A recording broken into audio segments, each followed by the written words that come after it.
Good afternoon, everyone. Can you hear me? Jai Guruji. Jai Guruji, how are you? It's been a wonderful Good. And now we are concluding the Fakir of this version of the book. And then hopefully we will continue to read the sequel and the prequel, if I may add, because the prequel is actually, though not it is directly related, but it's always about, the messages between the mentor and disciple. So then it doesn't matter where we start, it gives its own messages.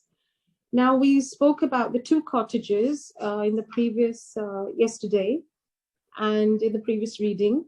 So now we are talking about the third cottage. So the 10% you have as free will and in your control is more important than the 90% in the karmic vault bank. It is through free will that you are going to prove your love and dedication to your master. Your destiny is already charted, but your free will is going to make your future karma and destiny. So choices, remember, are ours. Now, some get trapped in the web of drugs, okay? Some descend into the sinking sand of deceit. Some get overpowered with false pride. Some get possessed with anger and lust and ego. And ego intoxicates most, while fake charms and materialism overawe many. All weaknesses, all addictions. The only problem is that drug addiction or sex addiction is visible. The other weaknesses are accepted because most are suffering from one or more or all. Thus, those issues that are most prevalent amongst the majority will not be considered so horrific or condemnable, which of course is devoid of anger, lust, greed, wrath, sloth, jealousy, envy, and false pride, free of the clutches of all these issues or even one of them. Thus, a man who has an issue with anger or pride is not looked down upon, but a man who has an issue with addiction, liquor, drugs, sex will be frowned upon. But in the spirit world, Rudra was aware that one had to move beyond every failing, every flaw, every weakness, no matter how petty or gruesome, for in the spirit world, you were gorged by your effort and intent to get beyond your weaknesses.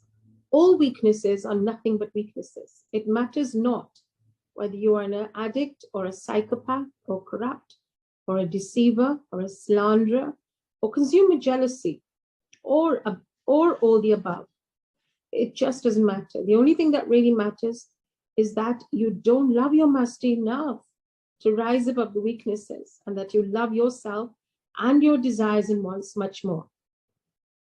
So yes, every weakness brings about its own karmic ramifications, but the fact of the matter is that it's all about getting beyond your weakness. Beta, you know so many mediums, healers, and social workers who were doing tremendous work in helping thousands around them to get out of darkness and onto the path of light. But most of them are filled with false pride, and their personal I is so huge that it is amusing. Most of my light workers gossip and indulge in slander. Most of the social workers don't have a good word for somebody else in their own field. The light workers are good people doing noble work. But does that mean they are above their weaknesses? Most of them think that just because they can channel the energy of the master, they have themselves become masters. It is so amusing that I feel like crying.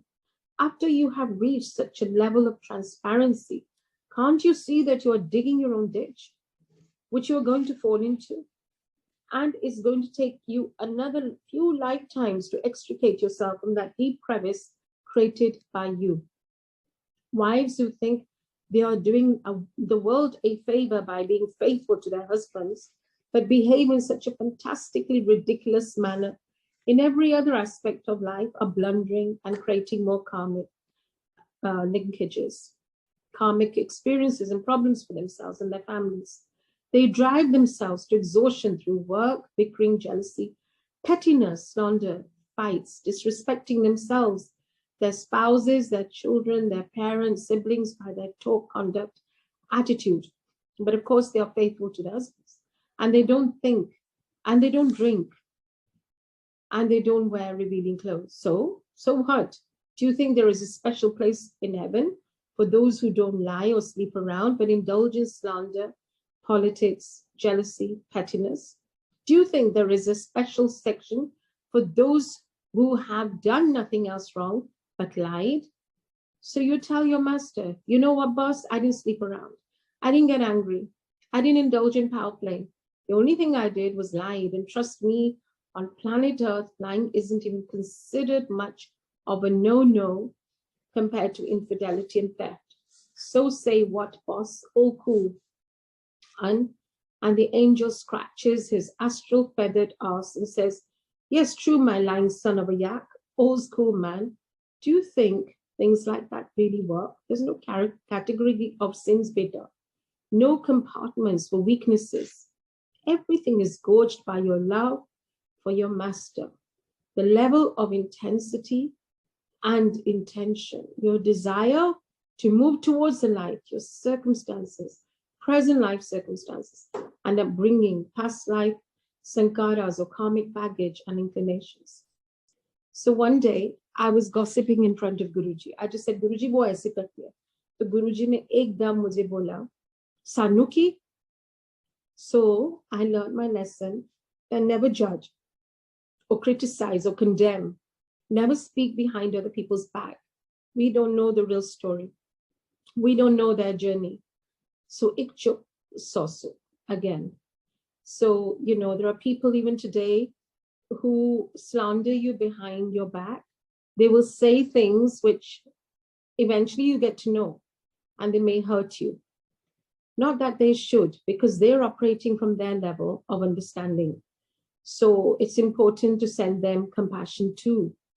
But having said that, it happens even in satsangs. 1 minute you turn your back and people will say this, that, the other. So it shouldn't really hurt, but of course we're human and we have a heart. So it may hurt, but the best thing to do is send them love and light. There is a lot of play, but we don't determine a man or woman by his or her sins, but his or her yearning to move towards the light and merge into it and to become light eventually.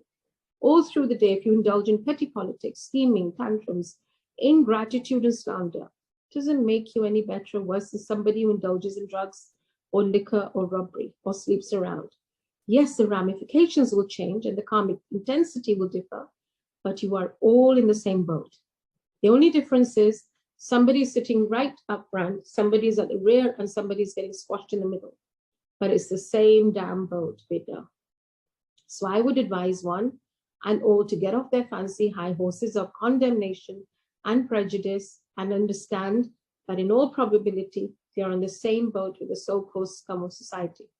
A man may kill somebody or rape somebody. What does that mean? He or she has succumbed to anger or lust. A man might wake up his wife every night and force her to have sex. She may be tired or not in the frame of mind or just sleepy, but he will make sure he gets to indulge in sex and lust. So you have a rapist who indulges in sex and lust, and you have a husband who does the same. The rapist does so once and the husband does so every night, or virtually every night. According to the world, the rapist should be hanged. Even the wives will feel the same. The husbands will feel the same. What do you think the spirit world feels, beta? Hang and damn the man who has once slipped or fallen or indulged, and a perfect 3-bedroom whole kitchen cottage for a husband in heaven, but the husband hasn't raped any woman and hasn't slept with another woman, but has forced himself on his wife every night for 30 years. Tell me, beta, what do you think? Very interesting. I am not condoning a killer or rapist, but I am not condoning the husband either. Imagine a rapist and a man who has almost every night forced his wife into having sex with him, are standing in front of their master. They both have the same master, and they are now in the spirit plane. So you think the master is going to tell the man, great going. All you did was virtually every night wake your exhausted wife, whether she was well or not, in the frame of mind or not, willing or not, you had sex with her. But yes, nobody but her. While this poor man of a son of a bitch indulged in lust with a stranger once in his life, and the sod was unfortunate enough to get caught. You think this is how heaven sees things? No, beta. For us, it's all about lust. It's a matter of perspective. Calm, growth, love, more, and God comes in many different forms, and it comes in many layers. There are so many nuances to these five vices that we overlook them to suit our convenience. A man may be honest, kind, considerate, loving, helpful, a virtuous saint, but he may have many lovers, or may be a homosexual, or have a fetish for pornography, or whatever. Another man may be mean, vicious, violent, self-centered, inconsiderate, but faithful to his wife. Do you really think the master is going to weigh an individual over one particular weakness and discount all the others? And look at the karmic ramifications. Who do you think hurts more people each day? The former, who has many lovers, or the latter, who is so self-centered and doesn't care a farthing for anybody and abuses with all his intent, words, actions, and thoughts? Beta, it's all about intention and the madness to merge with one's master. There should be only one desire and intention: to make the master happy and proud. If that is a priority, then at every step, with whosoever you will be watchful, you will be careful, and you will be in the moment, as you only want to make your master happy and proud of you. So this is something we all have. This is the convenience. That when we do wrong, we feel Guruji is not watching, or our master and God is not watching. But when we do good, we say, oh, Guruji is watching. So therefore we will be rewarded and not reprimanded. So this is the convenience that the mind fabricates for us at every step of the way.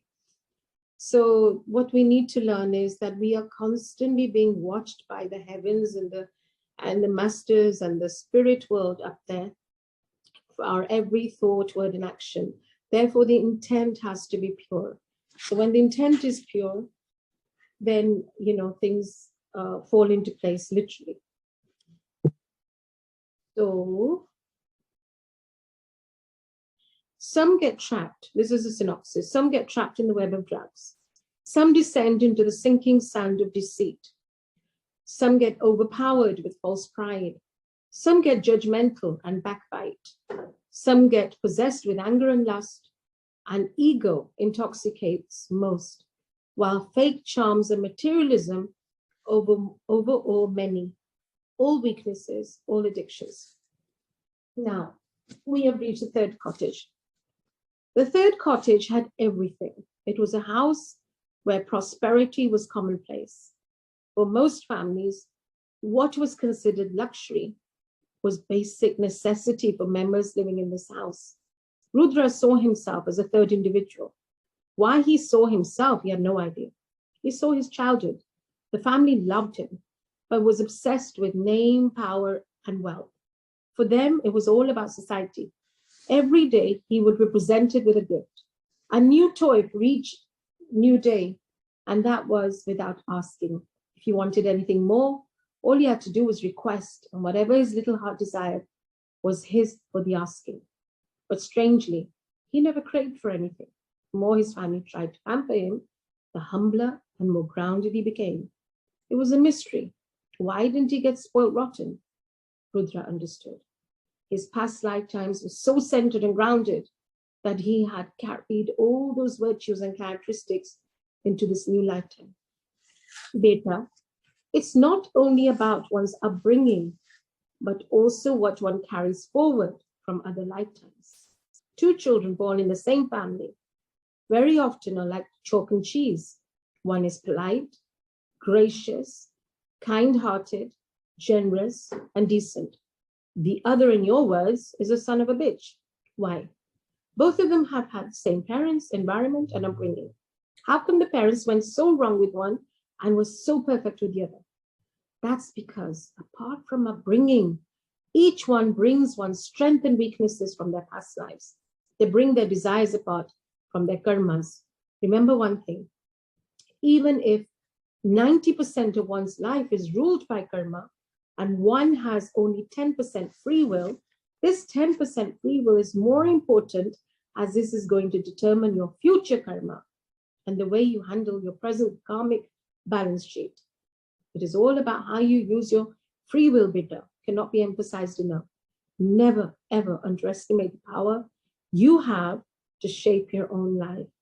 So it's all about the choices we make in our life that determines our future.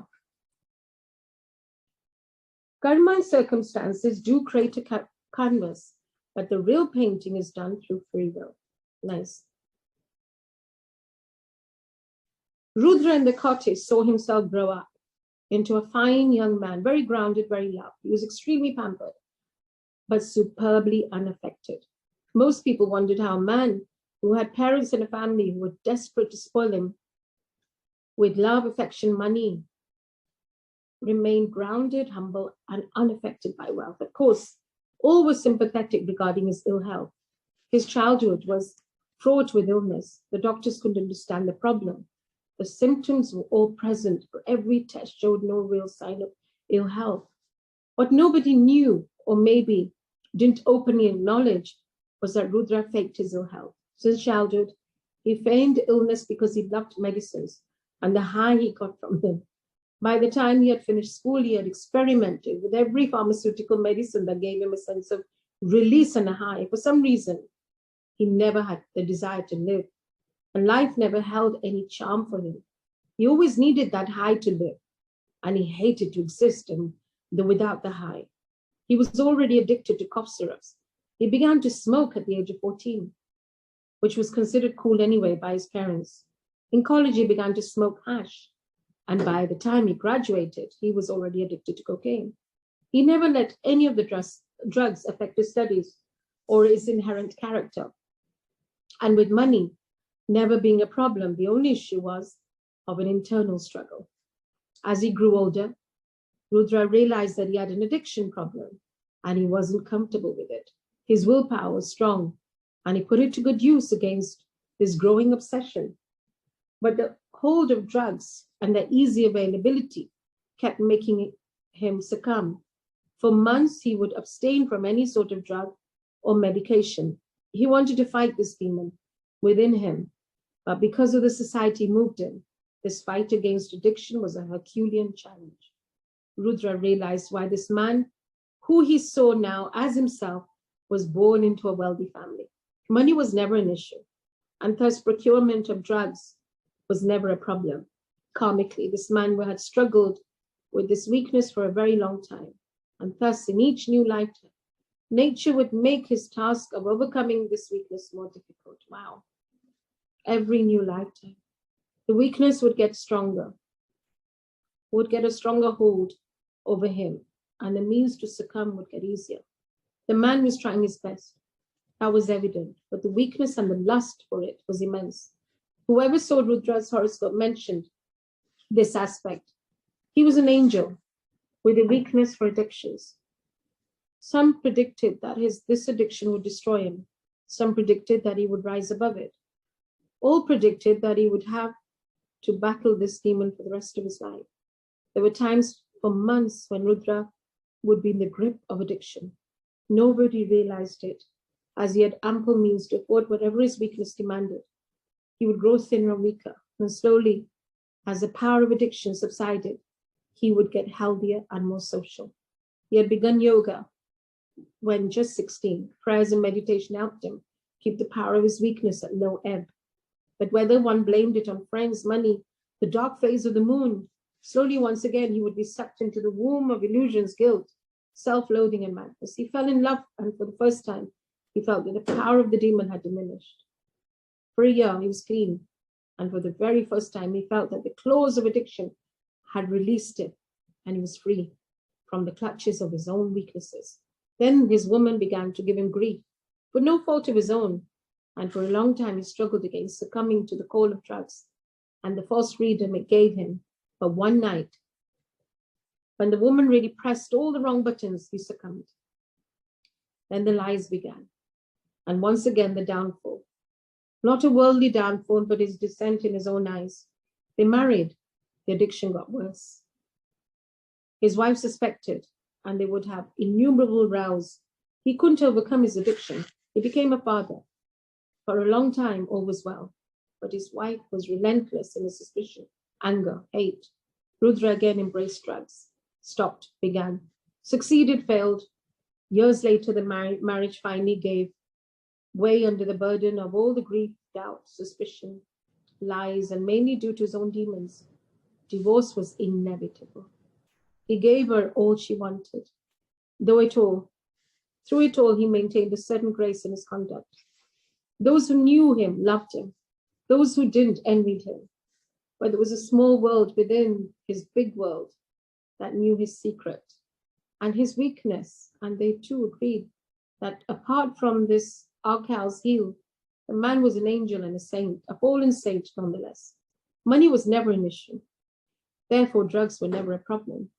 Rudra often wished procuring drugs would get difficult, or he short of cash, thus making the availability difficult. But frequently, even without money, drugs would be handed to him out of sheer love and regard. Rudra helped innumerable people in need, and there were many who loved him for the man he wanted to be, and thus, whatever his heart desired, the world provided. It was a cruel irony of fate that his very goodness and his own wealth made him a prisoner of his own weakness. As he aged, Rudra developed a greater hold over his feigning, but months later, sometimes even a year, he would succumb to the lure of intoxication. It was though reality held no charm, fascination, or reason, and it was only the illusionary world that made sense to him. Often, it wasn't weakness that lured him, but the fact that life and living and carrying that came with it had held no allure or reason to carry on. He would have gladly died, but killing himself was something he could never shame his master with, and thus he lived in a world that meant little to him and made no sense whatsoever. He was sick of himself.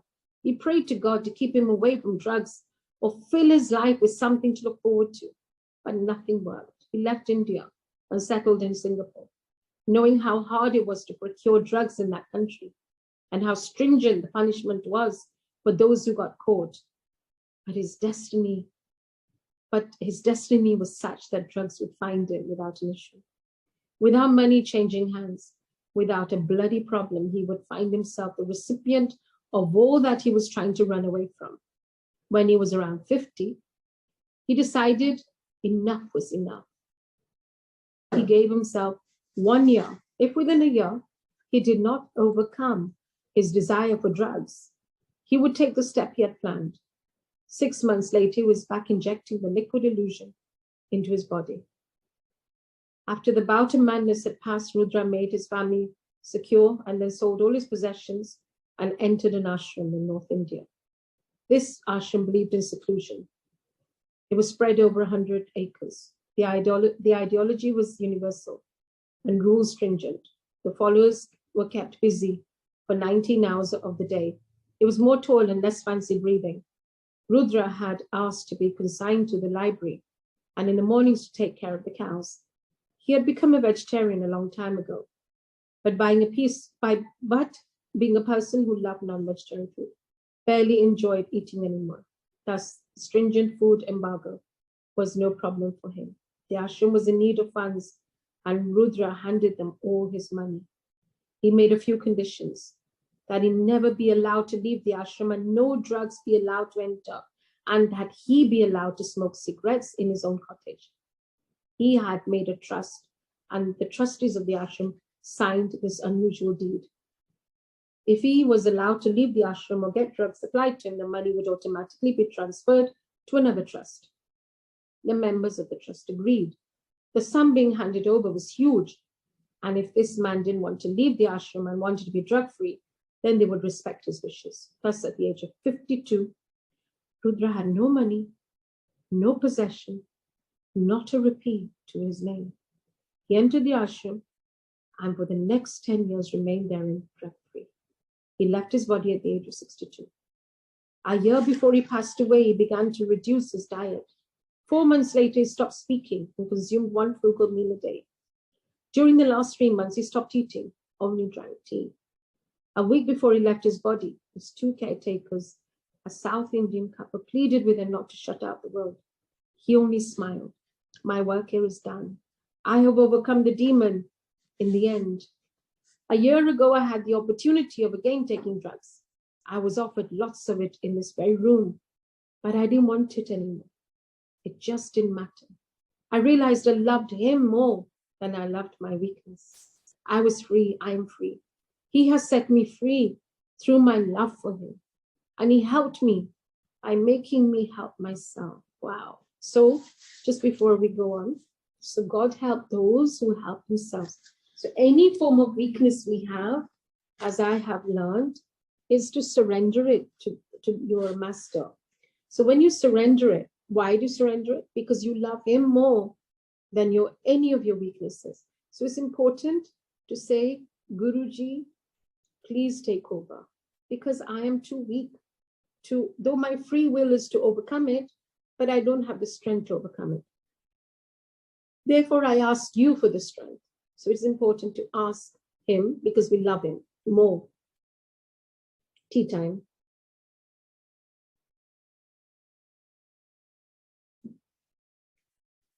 It gets cold very quickly.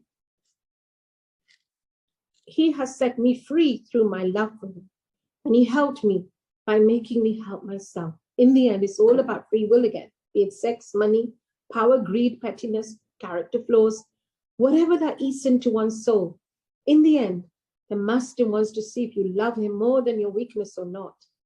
Yes or no? That's one's journey. He expects you to take on your own as free will decides your love for him, or your love for yourself, which is our ego. Rudra saw himself pass over. He saw his master and various family members who had passed over enter the room. And Rudra saw his spirit body leave the body, prostrate himself before the master, and then slowly the light faded over. And there was nobody but the body of the man who realized that the weakness of addiction could only be starved away, had decided to cut himself from the world and the source of his addiction. When we actually overcome our weaknesses that we're born with, then actually our work is done. So the journey is all about overcoming our own vices, our own weaknesses, and using free will to move closer to the light, because that's the ultimate aim of every human being, every soul. Rudra saw Baba standing near him. So you see, my son, each one has to come his addictions or weaknesses. There are only two ways to go about it. One has to prove to his master that the child loves the master more than anything and anybody, and any and every desire. The faster the child moves towards the light and away from the clutches of desires, the better for the child. And over here, only free will works. Don't expect the master to take away the longing or the weakness. The master wants to see whether you love him more than your desires and weaknesses. This is the only journey you take alone, for only then you can prove to your master your true love for him. 2 or 3 children had shown that they had overcome their weakness. The child who is born in an environment best suited to overcome his weakness will have to come again under more difficult conditions. And this cycle never ends till the desire remains. So when we pray, like the Bible said, lead me not into temptation. So this is something we need to pray for, that may we never be tempted to succumb to whatever weaknesses we have. So this cycle never ends till the desire remains. Remember, weakness can be myriad in nature. The most common of all is being judgmental and indulging in slander. Being judgmental, nindo, is so bad. It's so negative. Without understanding and having the full picture of anything, it's so bad to judge and criticize and condemn and make up stories. There's so many people who speak behind other people's backs. And I think it's like the worst thing. The person is not there. And I think real strength lies when people are speaking about others behind their back. And one of you just gets one of us, and we just say, stop, because we're not interested, or we walk away from the negative environment. The most common weakness is being judgmental and indulging in slander. They are not only weaknesses, but also character flaws, because an addiction for drugs and sex is not something that manifests itself continuously, at least not for most people. You indulge in them, and for a while the body is satiated. Then again, the need arises, maybe after a few hours or days, weeks, months, or even years. But being judgmental, indulging in slander, being envious, or greedy, or petty, these weaknesses can be nurtured throughout every moment of one's life. The problem is that most people don't treat these characteristics as major flaws or weaknesses, but they are. God is watching. When parents are seeking a partner for their child, they will insist that they aren't keen on anybody who smokes or drinks or gambles or eats non-vegetarian food, and of course is stable financially. How many parents want his or her child not to be married to somebody who's prejudiced or petty or opinionated or indulging in slander? For them, these aren't issues that matter.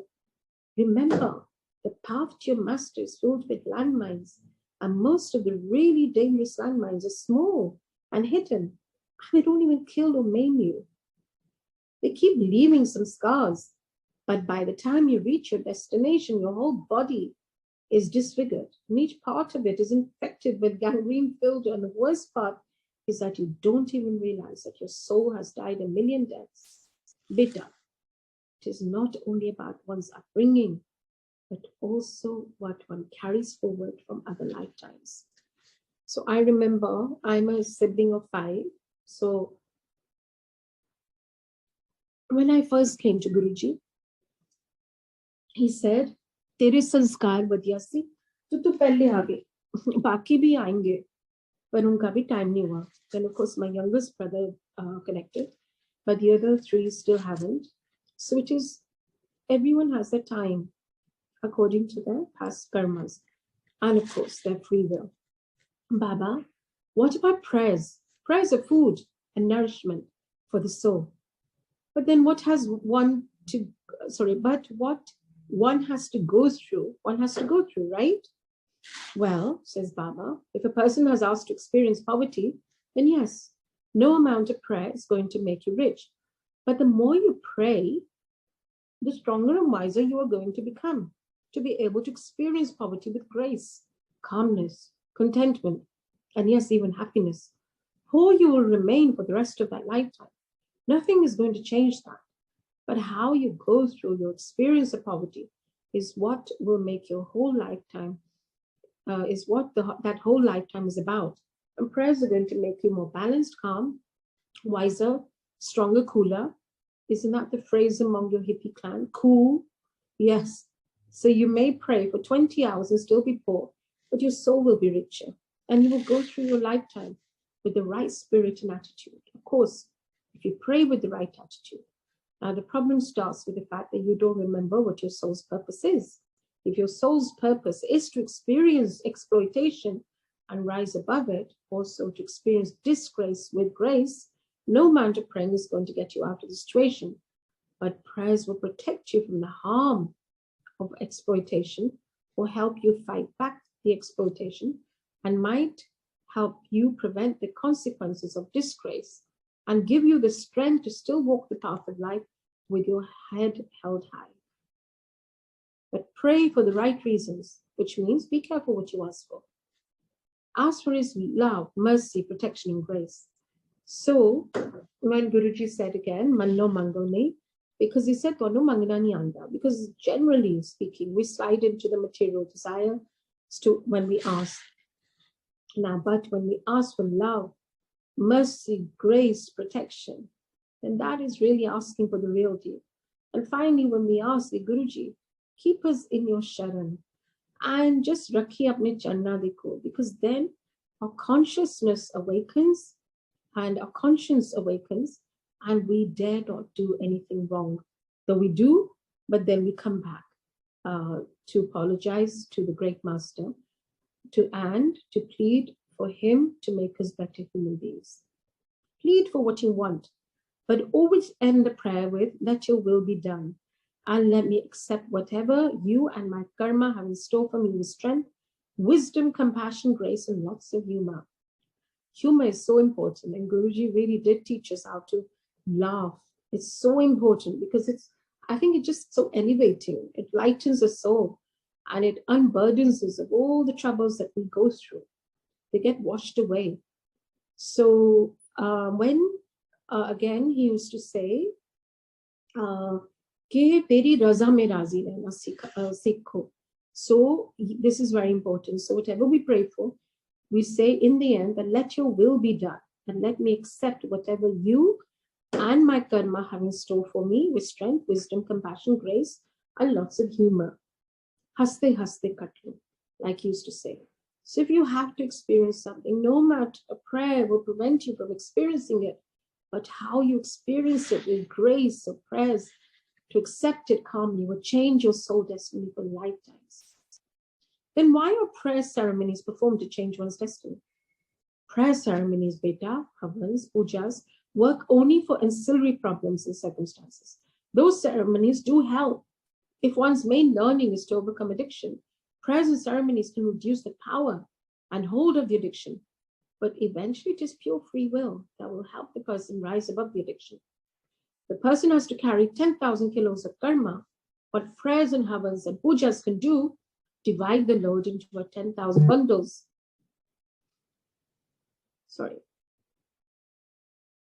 Divide the load into 10,000 bundles. And the person is made to carry the 10,000 bundles of karma, weighing 10 kilos a bundle.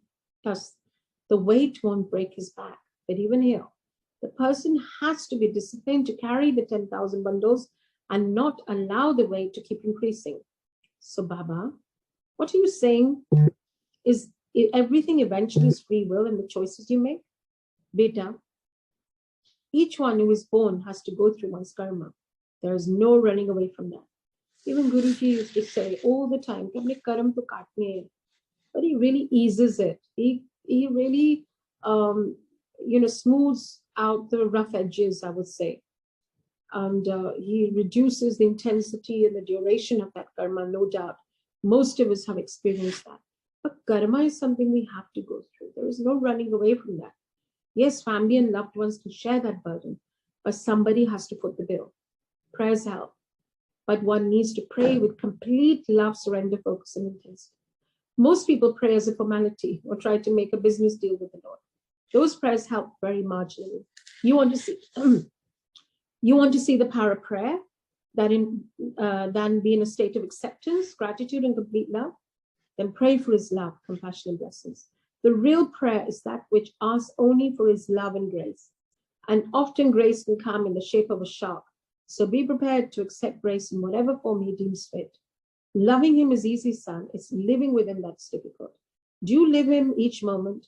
Do you live in a manner that makes your master happy and proud of you every single second of the day, every single minute, every single hour, every single week, every single month, of every single year, of every single lifetime? Is making him proud and happy of you your only priority?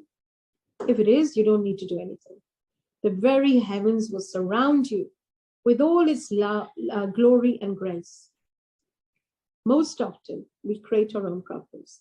Reflect on your life, and you will see that most of the hardships and discomfort have come because of wrong choices and one's own blunders. Even karma has had no role to play. It is individual decisions that created one's own personal hell. Life is simple, beta. The human species has taken the art of creating personal misery to a strange metaphysical level. And then one and all blame karma and master and everything else around. Politicians, government, traffic lights, traffic, Delhi traffic. We are good at making playing the blame game. And very few of us actually take onus for our own actions and reactions. So here's a synopsis, guys. Loving him is easy, son. It's living him that is most difficult. Do you live him each moment? Do you live in a manner that makes your master happy and proud of you every single second of every single minute of every single hour of every single day of every single week of every single month of every single year of a single lifetime? Is making him proud and happy of you your only priority? If it is, you don't need to do anything else. The very heavens will surround you with all his glory and grace. Baba and Rudra were back into the cottage. Rudra saw his body and felt a strange sense of disassociation. It was as though the person lying horizontal on the bed, oblivious to the world around him, was a stranger. Blondie came towards Papa and Rudra wagged her bushy tail. Not once had Blondie been around the body. Even an animal knew the importance of the spirit over matter. Where had mankind gone so horribly wrong in its priority? Yeah, so true. We have denigrated our spirit over matter. I want to show you how to pray and protect yourself. I have told you about fire meditation and what you really ask when you pray. This is for those who want to move to the next level. It has to be done with all humility, and one has to live a life of purity and dignity to dare to do this form of prayer and meditation. Come quickly before you start getting ideas of making your ghastly astral tea. Very funny. Oh, hilarious, mastermind. The next moment they were in Maya's house. Rudra smiled. Maya was an elderly lady who had treated Rudra like her very own son. She had been very close to Rudra till time and priorities had put a distance to their relation. But whenever they met with a kind of need. Each was always present for the other. Maya had two daughters who were now grown up. Both loved Rudra, and every year made it a point to send him a rakhi tied around a bottle of vodka to his maternal home. And Rudra, in return, sent them cigarettes filled with hash. This was a 20-year-old custom, and they still continued with it. They called each other only after the contents had been happily consumed and the spiritual state was at its peak. It was a great arrangement, and none thought it was wise to break this tradition. Maya had nearly passed out when she came to know that her daughters and her wayward son were so darn spiritual. Maya was 70 years old now. She still had the same spunk she had when Rudra first embraced her 40-odd years ago. Maya entered a small room where she prayed. Rudra noticed that already the room filled up with spiritual friends, guides, relatives, loved ones, all surrounded by different colors in their auric body, standing patiently, while Maya washed her hands and arms till her elbows, her face, ears, the nape of her neck. Then she giggled, sprinkled a little water on her head, then washed her feet till her knees. In the room, a chant could be heard on the old record player. The fragrance of incense filled Rudra's being. A beautiful oil lamp flickered in the dark room, illuminating gods, goddesses, and masters. It was nearing dusk, and Rudra could hear the birds communicating with each other on their way back home. The colors, fragrance, and the music, the entire ambience was so profound that Rudra realized that it was good to be out of the body, or as he often liked to think, it was good to be as dead as a buggered doornail and loving it. Maya dried herself with a clean cloth. She switched off the recorder. Temple was her own bedroom. She kept the corner of her spiritual family for her spiritual family. It was a 4x4 allotted to the temple. Her maids were petrified about entering the zone. Maya cleaned the temple floor, carpet, and the altar, which was attached to a wall that was 2 feet above the ground. The sun had set, but the sky was still bright and clear. The light that entered Maya's room was soft and comforting. Twilight. Maya sat down in front of her oil lamp. For a long time, sat simply looking at her gods, goddesses, and masters with such tenderness and love that Rudra now understood why he had been brought here by Baba. This wasn't about some fancy meditation or ritual. Meditation could be involved, but it was mainly about the pure love that radiated from Maya for her spiritual family. It was pure, unadulterated love. No business dealing going on here, just love and more love. Every day at sunset, she sits to prayer. It's like an appointment with the spirit world. How lovely. Actually, when we have an appointment with the dentist, we make sure we're prompt, we go. But when it's an appointment with God, we just kind of put it on the back burner. She does the same in the morning around 7:30. It's important to keep a particular time of day for prayer and try to keep a particular place too. It helps you to connect with the spirit world faster, as the place is already sanctified with innumerable prayer sittings, which allows one to connect with the energy much faster and stronger than an alien place. That doesn't mean you should pray when you feel like and where you feel like, but it helps to pray in one place and try to pray at the same time. The body's internal clock is already set for an intimate prayer session, and all thoughts and worries leave you, as now the body and mind are prepared to let worldly affairs behind and look forward into the spirit world. It's like eating lunch at one particular time. Then wherever you are hungry at that time, you will feel hungry and want to eat. Similarly, praying at a particular time and place sets the body clock. And the moment that time arrives, you're already in the state of prayer. And where that place is concerned, because you've prayed so often in the same area, the energy is already charged. So if you sit on the same spot with no intention of praying, automatically you'll feel the surge of spiritual energy. And you might just slip into meditation or realize that you've begun to chant your normal prayers. Very often we advise people to create that niche spot, which becomes your launching pad into the arms of the spirit world. Then at whatever time you need solace or sanctuary, that spot is your womb of comfort and protection. Wow, so beautiful.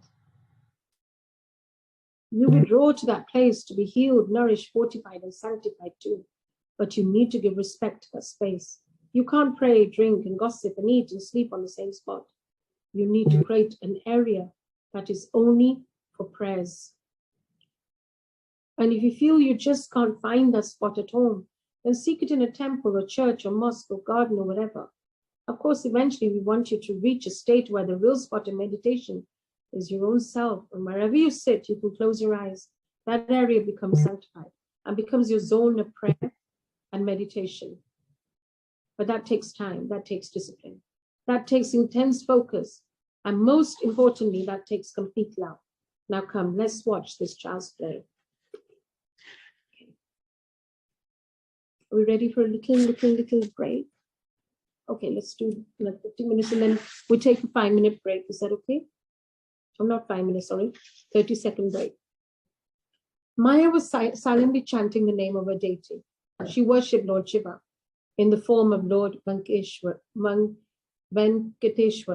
She kept chanting his name. She then looked into the fire and for a long time was absorbed in the flame. Rudra observed Maya's spiritual family gather in the room. Before Maya begins a prayer, she calls on her guides, ancestors, and loved ones who have passed over. Of course, you can call only on those who the guides approve of. So you always pray to your masters and guides to let only those come to me who are part of the light and part of the light workers. That way you aren't inviting just anybody to come into your auric space. Thus, before Maya sits for channeling, her guides and her family members are already present. And this way the place gets further sanctified and it becomes easier for the masters to come through. Maya then shut her eyes and Rudra logged onto her thoughts. The first thing that Rudra was filled with was pure love and silence, a strange sense of detachment and a complete sense of acceptance. It was beautiful, this feeling. Rudra realized that though he was in the spirit plane and had the opportunity of traveling anywhere and everywhere to any part of creation and dimension and interacting with his master and doing all that seemed improbable and impossible, still, he hadn't achieved this state of complete peace, love, and detachment that this old woman, very much in the physical plane, very much involved in the mundane and completely immersed in the material world, has somehow been able to realize. And then the truth struck home.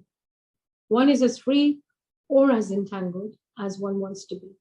And it doesn't matter whether one is in the physical plane or the spirit dimension, or whether one is in the astral or the causal dimension. One is set free when one wants to be set free. And it's a personal choice again. An intercourse of free will, a determination to let go of the I and become one with all, and to lose the distinction of duality and merge within the oneness of reality. And Maya had achieved that state while in the physical plane. I really believe this is possible when we move closer and closer to Guruji. And as we become closer to Guruji, we really let go and pray for him to allow us to let go or enable us to let go of our ego. Once that I dissolves, then we become closer to him. We move closer to the light. Then Maya summoned her Lord, and the Lord arrived and stood facing her to the left. Then she summoned the Lord to stand on either side of her. The Lord faced every direction, east, west, north, south. The Lord stood at the distance of a meter from her.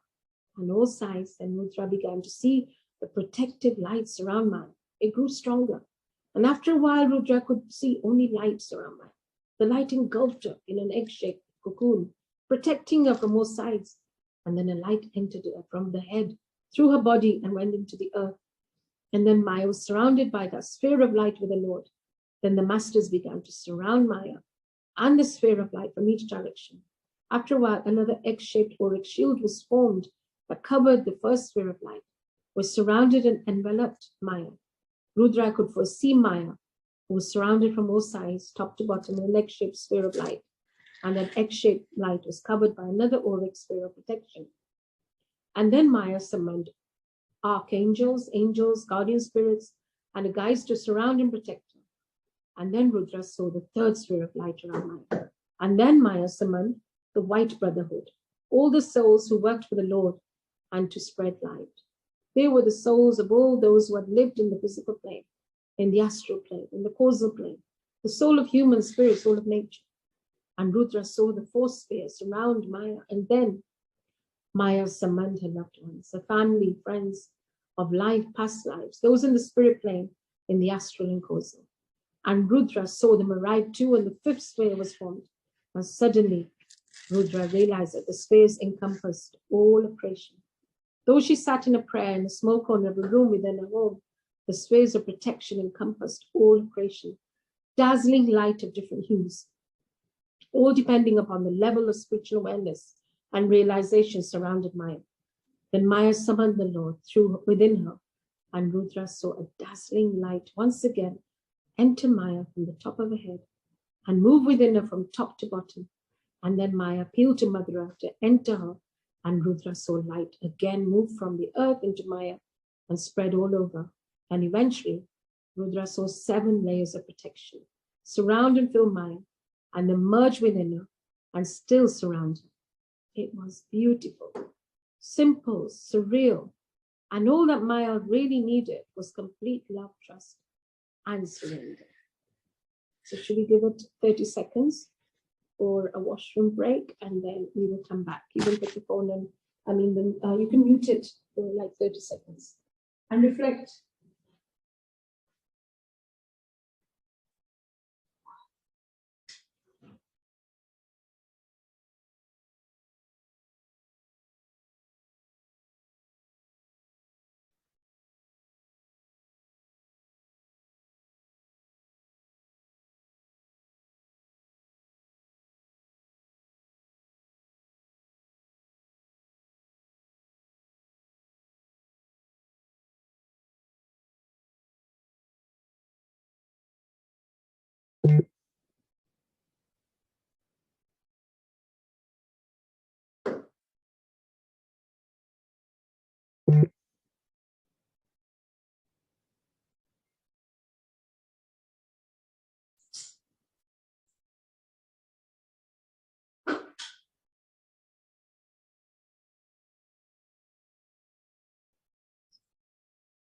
I hope you're enjoying and absorbing.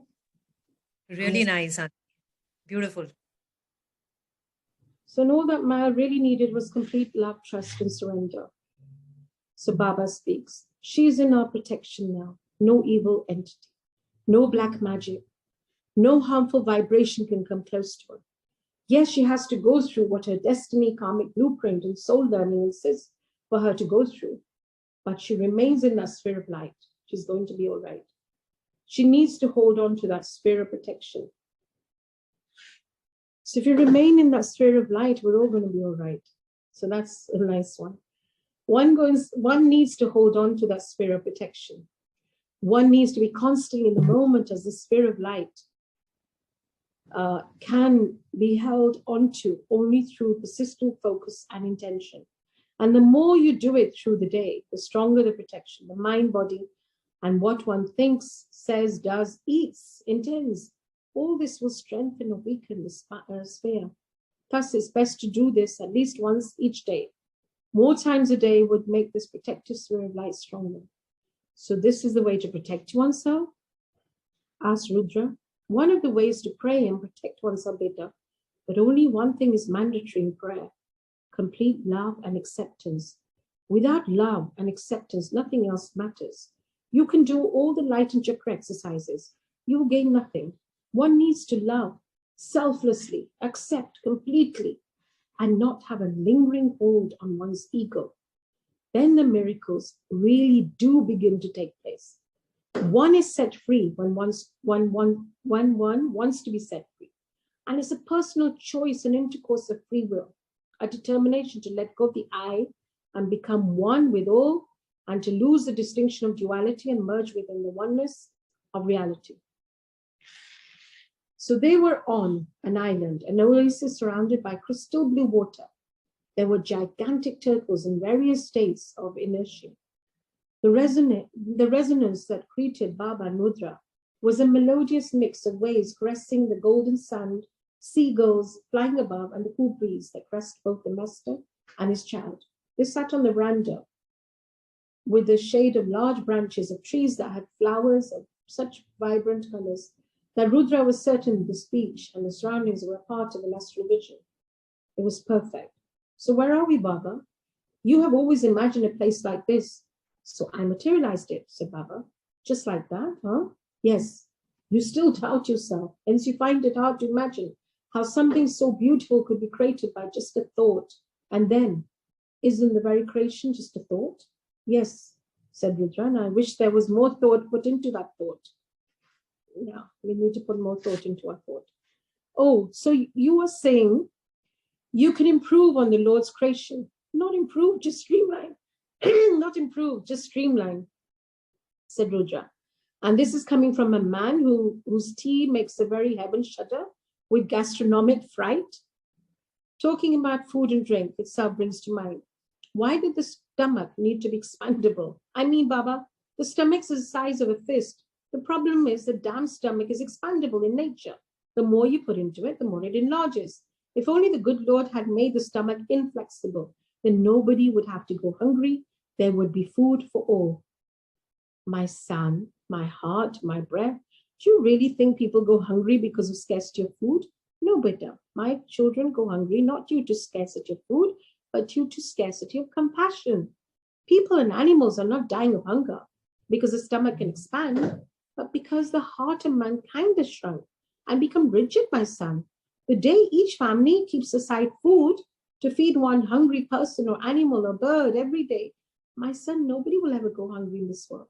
There is enough food to feed every hungry stomach. Mankind just doesn't have the heart for it. If each earning member would keep aside a few rupees each day, or 1% or 5% of his monthly earnings, and then collect it and help a family by either buying them food or setting them up to do some work, are you really suggesting that families would be going to sleep hungry? Poor animals would be dying of starvation and even thirst, or in this country of sages, cattle would be undernourished? Why only in this country, in this beautiful creation of our Lord? How dare anybody go hungry, or worse still, die of hunger? Nature provides for all. Can't mankind just take care of its own lot, beta? You know what it is to go hungry? Strive hard to make sure nobody ever goes hungry. Promise me. Rudra nodded. Why would a master beseech his own child? Because, beta, those in the physical plane have free will, while we in the spirit plane have the ancient laws to abide by. I can make sure that nobody ever goes hungry or thirsty or never experiences pain. But better than how would my children complete their karmic cycles of give and take and move closer to the light and become light? My sole purpose is to make each child of mine realize his or her own godliness and oneness.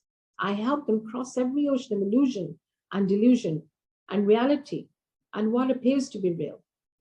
All I want in return is that they take care of my other children, take care of their own spiritual family. Is that asking for too much from my loved ones? That they share little of whatever I have given them with the less fortunate? The master never asks anything from his child, but unconditional love and surrender to the master and compassion for those who are in need. Take care of the needy, and I will take care of your real needs in every lifetime, be it in the physical or the spirit. Baba, is there no way out of suffering, pain, anguish, humiliation, poverty, debt, deceit, and ill health? Isn't no way out, Baba, from this karmic trap? There must be some way out, Baba. Beta, what each has sown, only that one reaps. That is the law. That is justice. That is the only true way of impartiality, beta. Imagine somebody robs you of all your belongings, God forbid. But imagine that somebody, through his devious plans, achieves in bringing you literally on the road, manages to get your family to live off alms handed out by benevolent onlookers. Because of that person's deceit, you watch your children suffer and don't have the means to educate them or provide them hot food or hygienic sanitation or even decent medication when they're ill. Would you like nature to let that person not be responsible for his or her devious actions? Wouldn't you want justice, retribution? What would you think of God if mass murderers get a pat on their back, either in the present lifetime or the next, just because they have come to realize the folly of their actions? Is that good? Is that really good enough, beta? A child molester enjoys what he or she has repeatedly done over years to innumerable kids. And if your child has been victim of his madness, do I hear you say forgive and forget, Baba? I don't think so, beta. You not only want to kill him slowly, but you want him to burn in hell, wouldn't you? That time you are all for instant gratification and also indefinite karmic justice. Beta, nature has thus decided to make a simple rule. As you sow, so shall you reap. And that's that. It's final. No ifs and buts. Yes, true repentance, and when I say true repentance, it means shedding tears of blood. That type of repentance is not common, and the grace of the Master can help ease the ramifications of the worst possible karma. But that is not something the Master takes lightly. Yes, he will help to spread the karmic load thinly if the repentance, love, prayers, intent are true, but one still has to carry the load, even if it has been made far, far lighter due to the Master's compassion and grace, and most importantly, love. You mean most of the things one goes through in life are preordained? Yes, but not everything is preordained. Then, of course, there is free will, remember? Then what about horoscopes? What about horoscopes? If free will can alter things, then what use of horoscopes? Aren't horoscopes a final word on one's present lifetime? Oh, my dear industrial catastrophe. Whoever told you anything is the final word on anybody's life. But the Master, and even the Master, hopes that the child is going to surprise him by taking the right free will decisions. Thus, in spiritual reality, the Master is hoping that the individual is going to use his free will to move towards the light, has also left the final word on that very individual. It's you and only you, or the master of your destiny, son. The Master is always on your side. That is, if and when you want him to be present with you. But because of the power of free will, you're the master of your destiny. That is because within you resides the spark of God. You are a wave of the ocean, which makes you the ocean too. Each one of you is the ruler of your own future destiny. So all this horoscope means nothing, Baba. Beta, first and foremost, understand that there are two horoscopes for each individual. The first horoscope is called the Master horoscope. The Master blueprint is a normal horoscope most humans are accustomed to. What is the difference between this Master horoscope and the usual one the astrologers make on earth? They both are as alike as light and darkness. The Master horoscope is like a fantastic maze of combinations and mathematical possibilities and permutations. At each step, the individual has a right to exercise free will. And thus, with the free will component, every step has multiple choices and multiple paths. And each path has its own combinations, and each combination has its own ramifications. Good Lord, what a mathematical job. Thus, the individual's destiny will place the individual at a crossroad, and in the end, free will reigns. And that free will opens new possibilities and new karmas. Thus, the Master horoscope is a maze, like a road with hundreds of bylanes, and each bylane opens up to another space that has its own bylanes, and eventually where you reach depends on the choices made. Thus, the Master horoscope is a very lucid and fluid entity. The prayers indulged in prior to his use or abuse of free will, the Master's grace altogether creates the Master horoscope. Nobody but the individual can really create the final product. So, when we say, there's a question which a lot of us have, that is our life completely preordained and predestined? The answer is quite complicated, but it's like every free will component, every step has multiple choices and multiple paths. And depending on the combinations and the permutations that we choose, creates even more inroads and opens up new possibilities and new karmas. So therefore, and bylanes, so many more bylanes. So it's about the choices we make. So the choices again have to be positive, and they have to serve us in the larger scheme of things. I feel they have to serve all of us, as a family and as a guru family. But like my choice to come to Dubai and being here for a year and a half has been a choice. And I think to be with my daughters, and of course, Guruji has supported it, because he does, either he would have put an obstacle if it wasn't good for me. And it has been beneficial being here in this energy and attending satsangs literally every day. So I think, it's the choices and the free will that create more possibilities and opportunities. So anyway, let's read on to unravel further. The master is a co-traveler, but the journey and destination is all decided by us through priority and free will.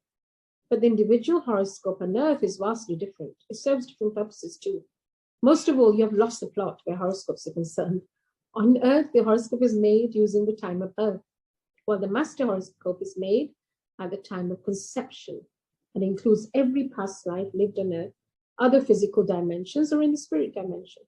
The normal earthly horoscope mainly reflects what the individual is going to experience if the individual doesn't make supreme effort to walk towards his or her priorities in life and use his or her free will in a judicious and pious manner. But so few individuals utilize their free will in a judicious manner, and few individuals love their master more than themselves and their weaknesses.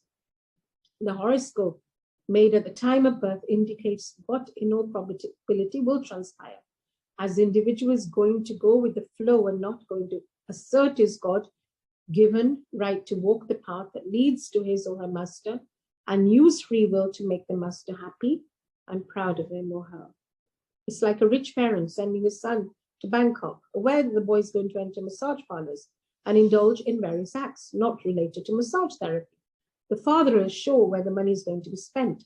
Massages, sex, liquor, more massages, and more sex. He knows his son, and that's the way we are going to be. Normal horoscopes follow the surmise. The master horoscope too follows the surmise, but lays out various combinations. Yes, in all probability, the boy is going to frequent massage parlors, and yes, he's going to let lust rule. And he might keep coming back every day or twice a day, or who knows. The boy might only get a massage done and put a stop there, or he might go once and get gratified without indulging and not feel good about this whole thing. And through his stay, not visit any more massage parlors and not indulge, and maybe visit religious and meditation centers in Bangkok. Meet a spiritually evolved soul who might guide him and teach him breathing techniques, which if followed religiously and diligently will open his chakras and allow the Kundalini to follow, thus allowing him to take the right decisions for his life. All this because he chose not to indulge his lust and thereby had the time to goof around the by lanes while his friends got wasted. Or he didn't want another massage, but he entered a bar and drank himself silly and couldn't meet the spiritual master who would teach him breathing techniques that would further evolve his spiritual growth. Or he would meet the spiritual chap and learn the breathing stuff, but would reach Bombay and get involved in his own life and forget all about Bangkok and breathing and Kundalini. The master horoscope is filled with options and varied combinations, but the earthly horoscope takes the individual, for he or she is sprinkled with karma and what one has to go through by a karma destiny. Another important point that most people don't understand or refuse to acknowledge, say an astrologer, tells you that at the age of 42 to 47, you are going to suffer major health issues, and your work is going to suffer, resulting in financial strain. In reality, the horoscope is trying to warn you of a few things. first and foremost. When you are nearing that age, take care of your health in advance. If the horoscope predicts a heart problem, go slow on your 5th oil-soaked parantha and 3rd helping of butter dal. Very difficult. Start yoga and other physical activities that will help the heart deal with that low planetary position. Second, as you have been warned about ill health affecting your work, begin to save money for that period wherein you might not be able to focus on work and thus not be able to learn. So it's common sense.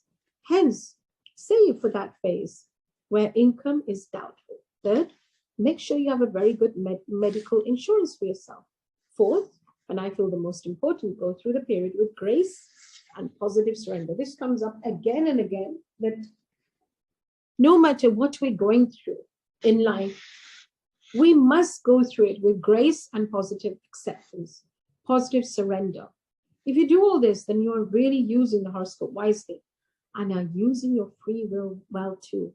Say, if you have a horoscope where you're going to have issues with women, women are always going to be part of your life. They're either always going to want you or help you or want to get involved with you.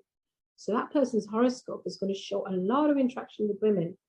If the person doesn't use his free will in the right way, he will in all probability become a womanizer and have his entire life filled with sexual relationships and get waylaid from his life's real purpose, which is to move towards the light.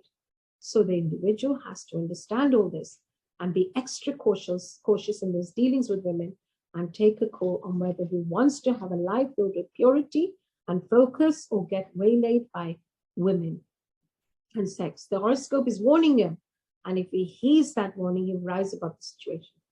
Thus, he will have women all his life, that he can convert the situation, make those women his greatest strengths, and help him, and he can help them move towards the light. If he takes things as they come, then his horoscope is going to be proved right. If the individual prays to his or her master, seeks guidance, strength, wisdom, protection, and really wants to walk the straight path, you will get the help that his soul and higher being so desperately desires. The horoscope is a roadmap that shows landmines and shows grace. And if you choose the right path, you will reach new and better dimensions. You mean, asked Rudra, what is written in one's horoscope can be changed? Yes, there are certain landmarks that one will have to experience, but how you handle them is up to the individual. You stay focused on your inherent nature and change your destiny, as your real master horoscope gives you multiple options that lead to varied destinations. If everything is destined, then how does one make new karmas and new destinies? Also nowadays, so many children are born through medical intervention. One can choose the date and time of your child's birth by cesarean operations. That means you can go to an astrologer, tell him to give you the best time for your child's birth, and lo and behold, the child is born at that exact time. Does that mean you can manipulate the child's destiny too? No.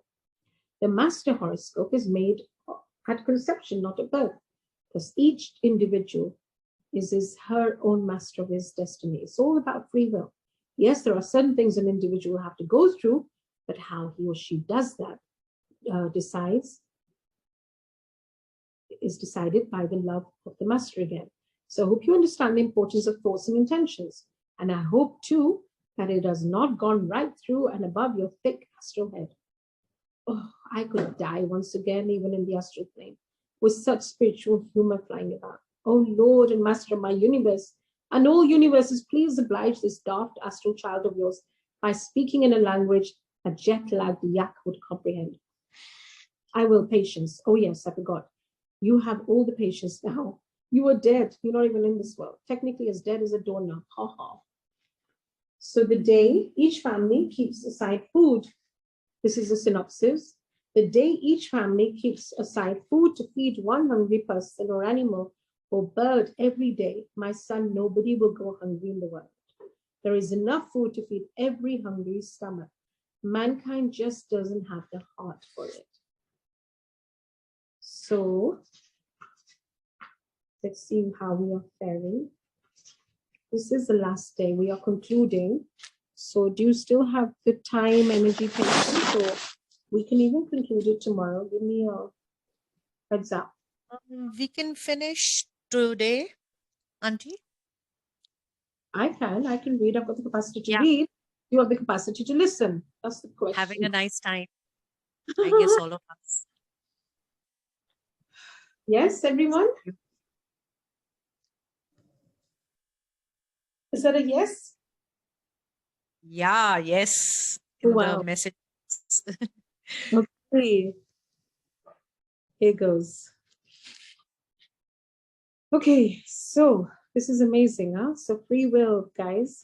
Never forget your free will and don't become complacent in your life's journey. Make the decisions, but make the right decisions, right?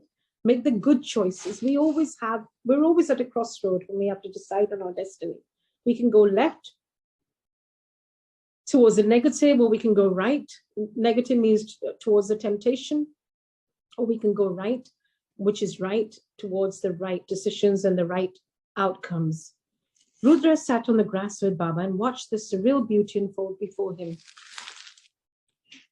It's getting dark quickly now. The grass with Baba and watched the surreal beauty unfold before him. It was so breathtakingly scenic, like watching a painting done by a master who had caressed the canvas with his magnificence. The only problem was that Rudra knew all this was a superb illusion and that the splendor was imaginary. The setting was as real as that found in the editing studio of a high-powered film production company. It was like being aware that though the stunts and the settings were phenomenal, nothing was actually real. It was all thanks to special effects. That took the piss out of everything. The translucent blue skies of the ocean, the clarity of the sky, the lazy grandeur of the turtles, the chirpiness of the birds, the music, the fragrance of the wind, the dreamlike comfort of the cottage, the expanse and beauty of it all were the making of either Baba's mind or his. In the spirit plane, one could conjure anything with one's thoughts. That is also the reason why each individual who has had a near-death experience narrates a completely different version of the spirit world, apart from the process of reaching there through a tunnel, the brilliance of colors, and backslapping with family and friends who have passed over.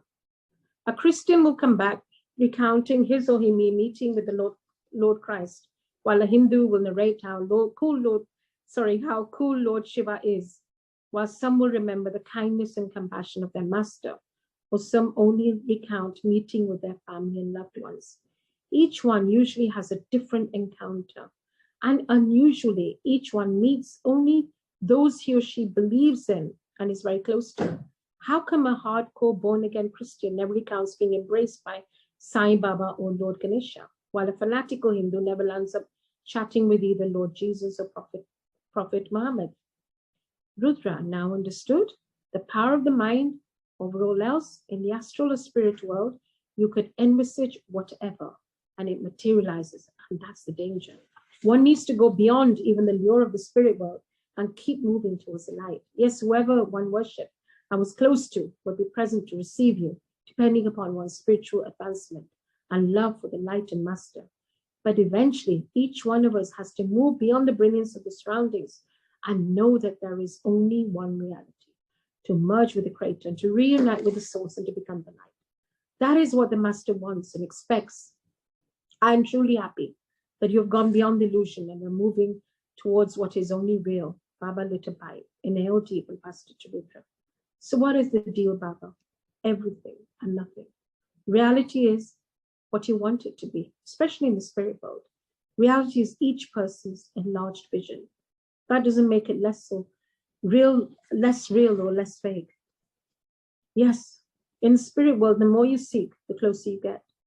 If you seek only your master, even in the spirit world, then your reality is only your master, and all else falls in place.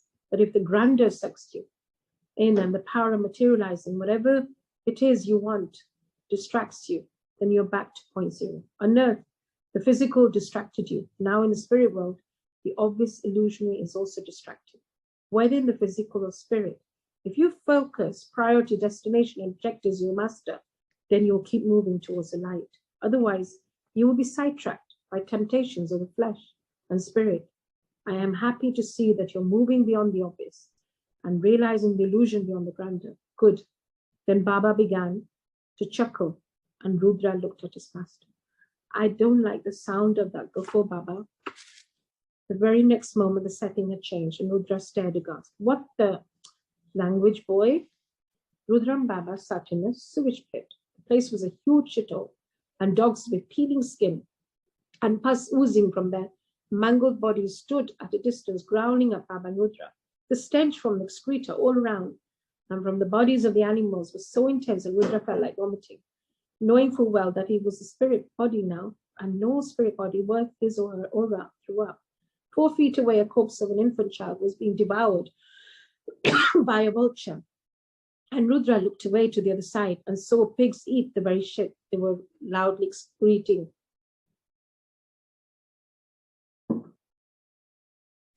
Flies by the thousands buzzed and sat on everything. Never had Rudra seen such a bizarre, unhygienic sight, or even smelled such a horrifying, nauseous stench. And he looked at Baba, and Baba smiled. And Rudra realized that this wasn't real either. Spirituality doesn't mean only going beyond pleasure and weakness, my son. Spirituality also means going beyond prejudices and pain and anything and everything that takes you away from your equilibrium and master. So we sat in paradise, and now we sit in the bowels of filth. If your focus is your master, then neither will matter, because you're detached. But if your master isn't your priority, then there is a much danger lurking in the spirit world as in the physical. I feel one can lose oneself in both dimensions. With the spirit world holds more danger, since you can endure whatever you desire. Therefore, losing yourself faster and more deeper in this realm. Thus, whether in the physical or mental or spiritual or emotional, if your priority is not your master, your spiritual growth, and you don't use your free will to move towards your master and the light, then it will take eternity and beyond for you to move beyond the illusion and the weakness and merge with the light. Rudra realized that all Baba spoke had more wisdom than all the books ever written and prophets ever divulged. It was all about your priorities using your free will. Nothing else really mattered. Nothing else was important. It was all about whether you loved your master more or yourself and your desires, whether your master was your priority or your weakness and desires. And after your priority was set, whether you used your free will to move towards your priority or move away from it. Whether you let your free will help you merge into the light and become the light, or abused your free will to take you away from your master and plunge you deeper into the abyss of darkness. Baba says, all my devotees pray and want to be with me, beta. Do they really want to be with me? Or do they want to be with the image of being with me? What if I decide to work in the bowels of hell for eternity? What if this place of shit, pus, vomit, stench, flies is my new boat, and I decide this is the best place to help those who are plunged in? Would my lovers and children and all my devotees want to spend their eternity with me in such a place of foulness? All my children want to spend eternity with me, knowing well that being with me means being in the most sublime place in the spirit world or merging with the light. But what if being with me means working for the damned and the doomed? Hell, for the lowest dimension too, is filled with those who love me better. Sinners love me too, you know. They're only caught up in their lust to rise above their vices. They love me immensely. I love their weaknesses a little bit more. I am for them too, my child.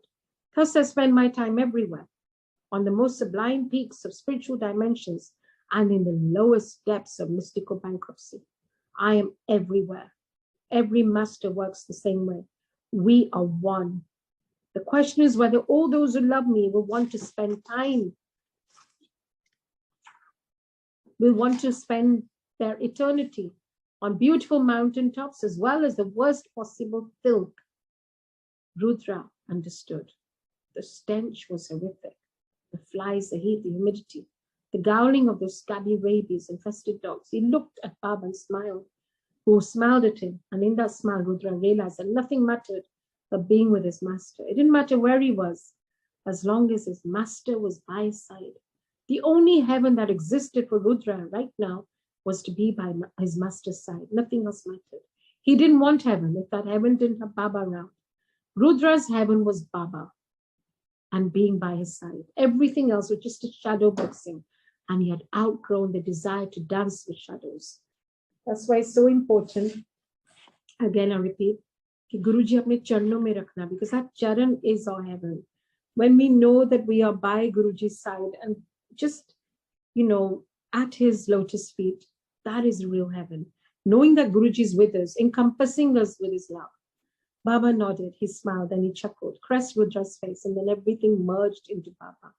Rudra breathed in deep, and to his surprise, inhaled the sweet smoke from Baba's chillam, and he could hear the waves.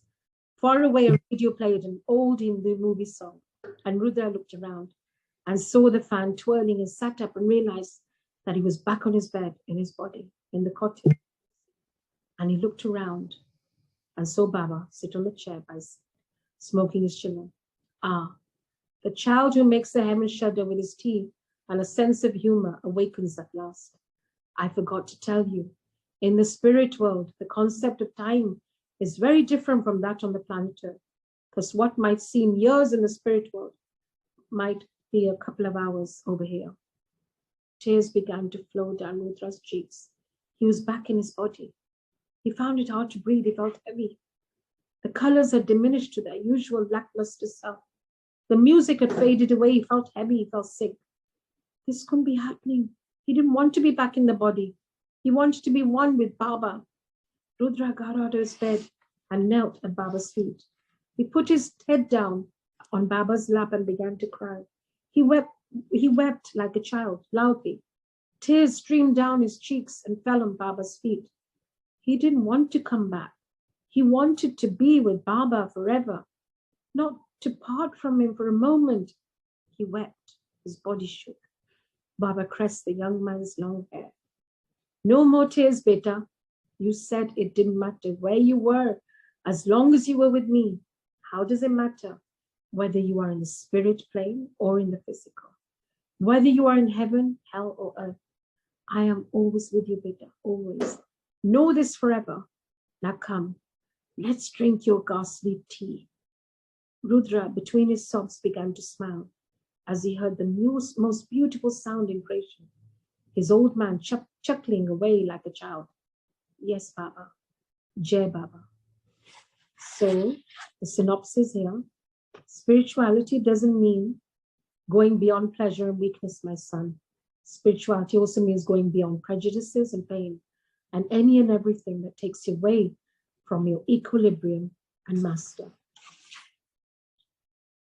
There you go. Beautiful, soulful book.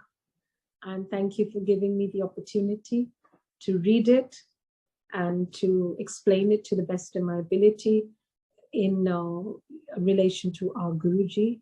So I hope you imbibed as much as you could, knowing, I think the synopsis here for me is that no matter what we do, the choices we make, the free will, it has to be moving towards the light, moving towards Guruji and his hukam, living in his hukam all the time. So when we are living in his hukam, we feel his presence closer to us. There's no doubt.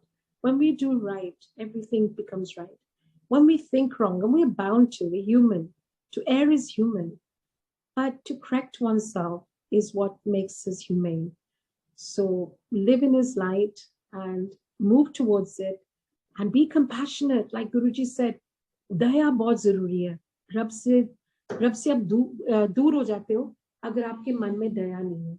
So even if we can just feed one person or one animal or one bird, it's moving in the right direction, moving into the direction of the light. So thank you again, everyone. Any of your own inputs, please do share, as this is now we concluded the Fakir, and it's been a great journey. So anyone would like to give Thank you, Auntie. Thank you so much. I would first like to thank you. It was really and like amazing seva, and the way you explained each day, that made the difference. So thank you so much. And I would really appreciate whoever is attending, whoever can, share your views, how you felt, and whatever you learned, or you want to ask anything, please go ahead. So we have Nina Verma Aunty first. Please unmute yourself, Auntie. Yeah, just a minute, please. Yeah. Yeah. Jai Guruji. Jai Guruji. Jai Guruji to Pyari Sangat and Anita Aunty. Right, this 5-6 days was really amazing. It was amazing. Yesterday actually I had to go somewhere. That was some family this thing, and I could not attend it at 1:30 India time, and I was really missing it. And as soon as I came back and I heard the recording of this, and yes, it is really helpful for me, because I was carrying, since 3-4 months, I was carrying something in my heart, some relationship issues or something like that. But yes, it was just like a burden, something was, pricking me from inside. But yes, when I started hearing your this recordings and your this session, and I'm feeling so light. And today I was talking to one of my colleague, and I was telling her about this book, and the way you're explaining us, and it has answered so many questions of ours. Like, really, I'm really very thankful for this, and I really want that we should have these type of sessions frequently, so that I mean. So many questions are answered, and we become more closer to Guruji. Yes. Thank you Yes. so much. Also blessed to be having son from tomorrow, the Iranian girl who's connected to Guruji, and she's going to start many masters, many lives, which is Okay. again relatable, completely relatable to our lives, and to us again moving towards the light. Hi, Okay. San. Jai Guruji Maharaj. Guruji. I got my chai prasad. There it goes. Yes, so good. So good to see you. And Shukrana Maharaj woke me up today so I could attend. I never could live, so Shukrana Maharaj sent me the recorded, but really only he knows, he can truly know how we feel in the heart. So amazing. The way he makes you recite it, so clear, so perfect, and so point on, and it's just confirmation over confirmation of what Maharaj, his commandment and his guidelines, and it takes me back a lot to the divine light, a lot of his sayings. But I also want to share something so amazing that, when you were reading about addictions initially, and I want to share my own journey that when I was bedridden, I started smoking marijuana because I tried everything. Let's just say I tried everything to ease the pain. And when the medicine and Guruji didn't give me Agya, every time I would take the pills, or antidepressants or anything that the hospitals would give me, I would have this inner guidance, don't take it. And the natural herbal thing was, and now it's legal all over Canada. For me, Maharaj has given me a no for it, but at the time I didn't have the wisdom. And it's so amazing that I got so addicted, and it left me amazed at times that why am I, it would give you relief for me, like maybe for 10 minutes, and then the pain was back. And like when you were reading, sharing about the addictions, it's so incredible. Truly, it's your free will, and he gives you that wisdom, to again put that weakness, and work towards that and put that away. When Maharaj initiated me, it was months and months that I, of course I had healed, and it was not necessary to take anything or use anything. But I remember one day we were in a social gathering, and they were socially having, sharing one, and I didn't. And I went and I sat with Maharaj, and I said, Maharaj, I'm confused because I know you talk about moderation and it's legal now, but something inside is telling me no. And at that same moment, this auntie from India sent me a page from the Divine Light, chapter 26. I remember it exactly. And how Maharaj had said, all addictions all cravings should be eradicted. And it was exactly, no other chapter was sent to me but that, and how he confirms. So truly, I want to say with my experience, yes, he gives you that free will. It's all in your hands, but he's also like right here sending you, the Healing. sending you his love and showing you that it's not what I want my child to do. And it's incredible. So I wanted to share that, and it just reminded me of that. But thank you so much. Shukrana to Maharaj. Life changing. Thank you. We're looking forward to you reading Many Masters now tomorrow. Really Yes, it's exciting.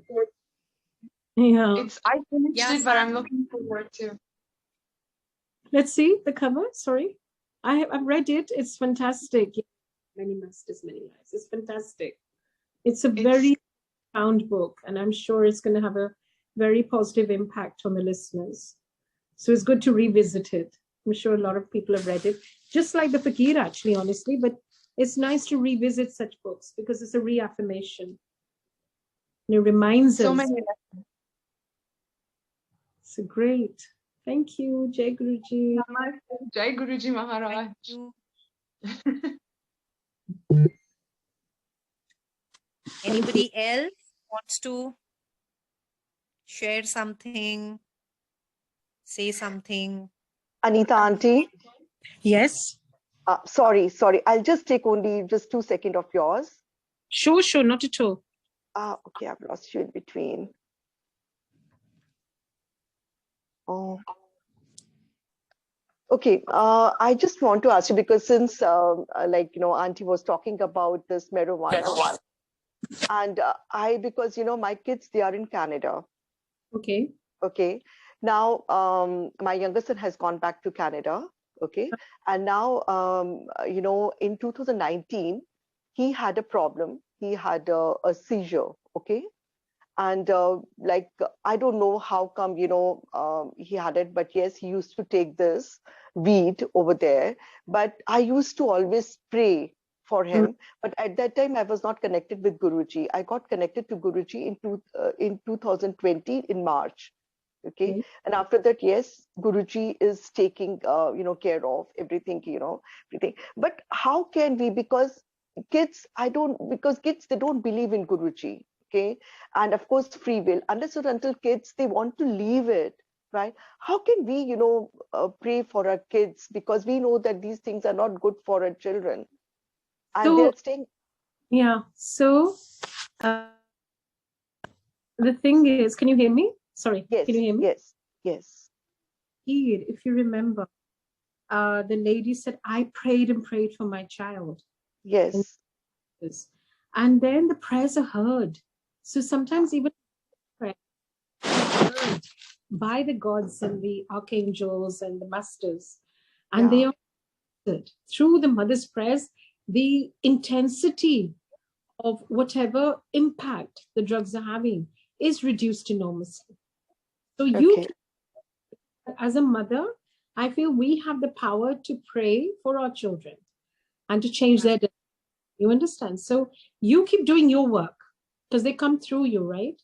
Right. Your work. So Okay. good. Okay. God, Anita. Yes. Sorry. God listens through, to a mother's. Yes. Anita Aunty, एक और बात थी कि you said that कि Guru से मांगो नहीं मनो, right? So अगर suppose, if we are praying for our kids, of course, we have to, we are saying this to Guruji, na, Guruji, please इसके लिए help करो, because फिर वो तो ऐसे ही बोलेंगे हम, और otherwise, of course, Guruji understands.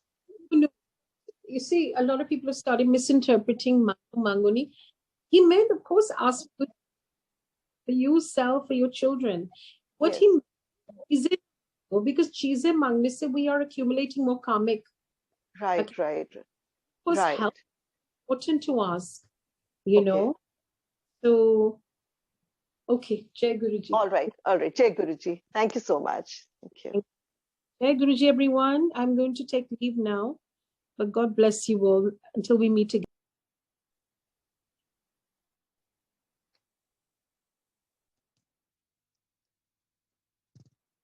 So see you tomorrow, all of you. The timings and everything will be posted on the chats. It's 8 to 9 Indian time, because it suits Sun, first of all.